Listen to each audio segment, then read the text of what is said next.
Hi, welcome to YoYo TV. BJP అంటే ఉత్తరాది party అనే పేరు ఉంది.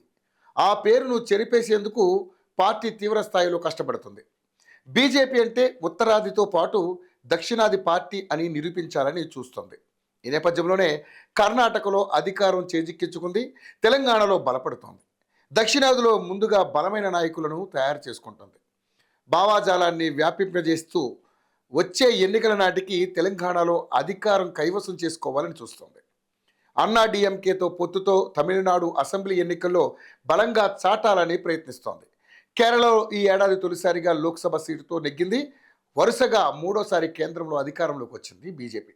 దీంతో పాటు పార్టీ అధ్యక్షుడిగా ఉన్న జేపీ నడ్డా కేంద్రంలో మంత్రి కూడా అయ్యారు. ఈ నేపథ్యంలోనే కొత్త అధ్యక్షుడిని ఎన్నుకోవాల్సిన అవసరం ఉంది. ముందుగా మధ్యప్రదేశ్ మాజీ సీఎం, కేంద్ర వ్యవసాయ శాఖ మంత్రి శివరాజ్ సింగ్ చౌహాన్ పేరు ఈ పదవికి గట్టిగా వినిపించింది. ఆ తర్వాత వెనక్కిపోయింది.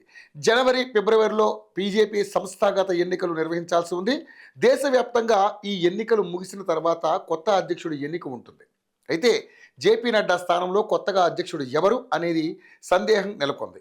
తాజాగా వినిపిస్తున్న కథనాల ప్రకారం బీజేపీ జాతీయ అధ్యక్షుడిగా దక్షిణాదికి చెందిన ఓ యువ దళిత నేతకు అవకాశం ఇవ్వనున్నారట.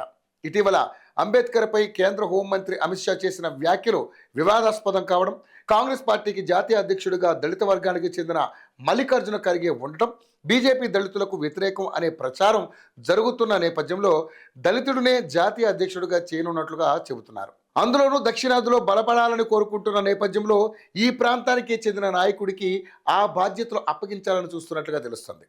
దక్షిణాది నుంచి బీజేపీ జాతీయ అధ్యక్షులుగా పనిచేసిన వారిలో బంగారు లక్ష్మణ్ మొదటివారు. పైగా ఈయన దళిత వర్గానికి చెందిన వారు కూడా.